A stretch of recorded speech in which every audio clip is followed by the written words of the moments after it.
que teve no jornalismo da Globo, que nunca se viu tanto na televisão brasileira brasileiros de baixa renda, das classes populares, brasileiros de cor, né?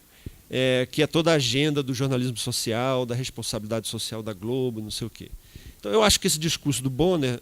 não justifica a falta de pluralismo no campo das diversidades de posições interpretativas, mas lança uma série de questões interessantes que estão sendo trabalhadas, né? Eu vi um trabalho apresentado aqui na Compolítica, muito interessante, do grupo de Brasília, né? Da Flávia e do Luiz Felipe Miguel, exatamente, por exemplo, tratando da representação da perspectiva social das mulheres no jornalismo e no telejornalismo. E também o grupo coordenado pela professora Rosilei Maia, lá do UFMG, está também começando uma pesquisa de vincular, de analisar o jornalismo em termos da sua performance na inclusão ou não de uma diversidade de perspectivas sociais, que é o conceito da Mary Young, né? O que é esse conceito de perspectiva social? Ela define, de acordo com a Iris Young, num sistema de democracia representativa, cada um de nós pode se representar de 3 formas: por interesses, opiniões e perspectiva.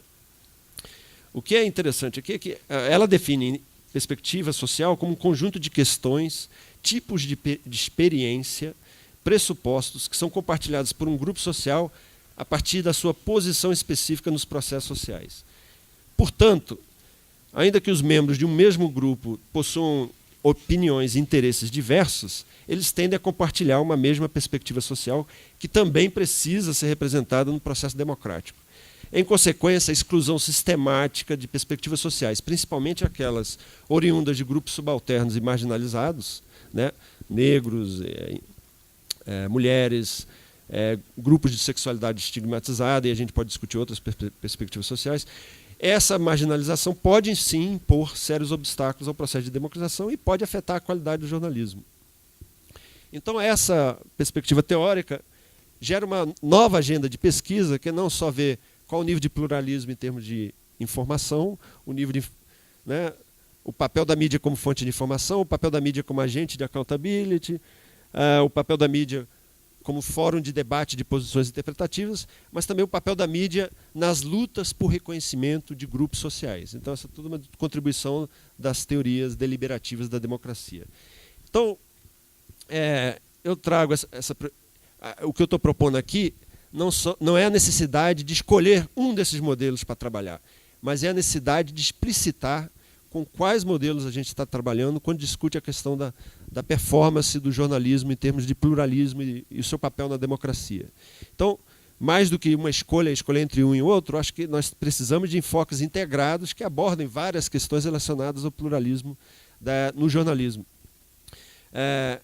E eu acho que algumas dessas preocupações são agora que estão surgindo. Ainda há muita ênfase no primeiro modelo, né, nessa visão da mídia como fonte de informação, e ainda se negligencia muito o papel da mídia, do jornalismo em particular, em relação aos outros modelos normativos. E na minha pesquisa atual, e nesse livro que eu estou trabalhando sobre a Rede Globo, eu tento investigar exatamente a vinculação entre a mudança política que o país atravessou nesses últimos 20 anos, que, como o Fernando diz, né, a democracia poliárquica vai muito bem, obrigado, mas também ampliar essa discussão da democracia poliárquica, que está muito no primeiro nível e no segundo nível ali do jornalismo como fonte de informação e o jornalismo como accountability, para incluir questões oriundas de uma teoria ampliada da representação política, que é a que propõe a Iris Young quando fala da necessidade de complementar os processos de participação com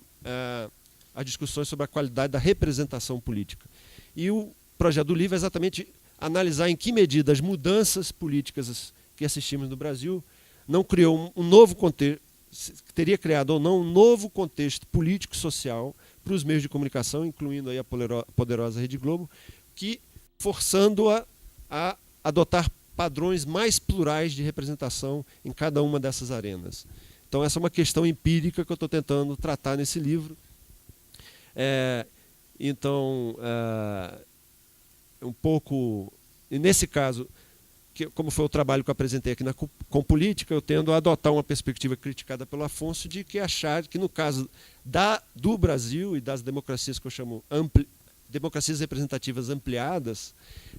nós estamos sim vendo um círculo virtuoso, né?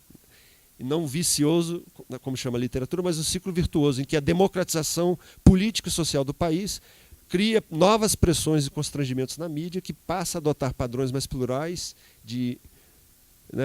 do jornalismo, cria novos padrões de cobertura de cada uma dessas esferas, e isso, obviamente, contribui para reforçar o processo de democratização. É um pouco a análise das relações da mídia contextualizada no processo e no tipo de democratização que o Brasil tem assistido nesses últimos 20 anos. Então era isso que eu tinha para trazer.